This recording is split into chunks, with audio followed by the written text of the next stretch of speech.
for me. She assisted 4 other lawyers in the firm as well, all of whom she liked more than me. I had absolutely no guess why Richard Hemmings would want to see me.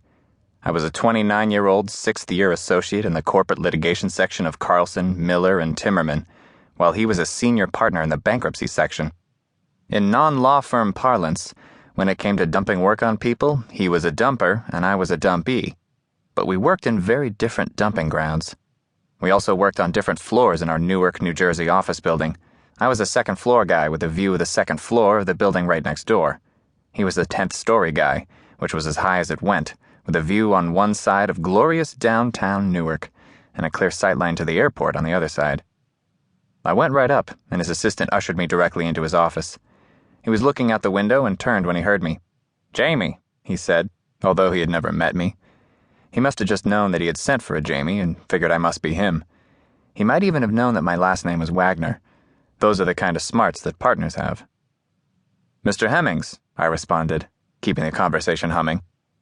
The culture in the firm was that everyone was on a first-name basis, but when it came to full partners, nobody on my level really trusted that. Better to address them formally and let them correct you if they wanted. He didn't, but fortunately came right to the point. "I assume you know that Stan Lysinger is out attending to a personal issue?" I knew that quite well. Everybody did, if advanced lung cancer could be casually dismissed as a personal issue. "Yes?" "Everybody's pitching in until he gets back," he said, although we both knew that Stan was not coming back. "I'm taking on his pro bono responsibilities." I immediately knew why I was there. Most big firms feel a corporate responsibility, or at least want to look as if they feel a corporate responsibility, to do pro bono work within the community. They generally like to assign lower and mid-level people to these jobs, and Stan is, or was, the resident assigner-in-chief. Most associates dread such assignments because it takes them out of the mainstream of the firm, and can thus impact their ability to shine and make partner. I had no such concerns, since it had been clear for a while that I was never going to reach those heights. So I viewed a pro bono assignment with a wait-and-see attitude. It would depend on the specifics of the assignment.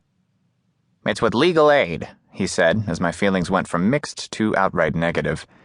"You're to see an inmate in New Jersey State Prison named Sheryl Harrison." "They're not going to brief me first?" He looked at the file as if reading it for the first time. "No, they want you to hear it from the client. Seems unusual." "Does it say what she's in there for?" He looked again. "Murder. She murdered her husband 6 years ago. Slit his throat. Pleaded guilty, got 15 to life." "Sounds like a nice lady," I said, but it didn't get a smile from Hemmings. "You'll provide me with written reports on your progress," he said, "until Stan gets back." "Yes, I certainly will." I lived, then and now, on the Upper West Side of Manhattan, which made me semi-unique among my colleagues at the firm. My apartment was on the 3rd floor of a brownstone on 76th Street, between Columbus and Amsterdam. It was a walk-up, common among those kinds of buildings in the area. I tried to think positive by viewing the stairs as a way to stay in shape. I suspected that my Manhattan residence was not viewed as a positive by my superiors, who no doubt felt that the 45-minute commute each way was time better spent in the office doing work billable to clients. It wasn't that I was anti-New Jersey.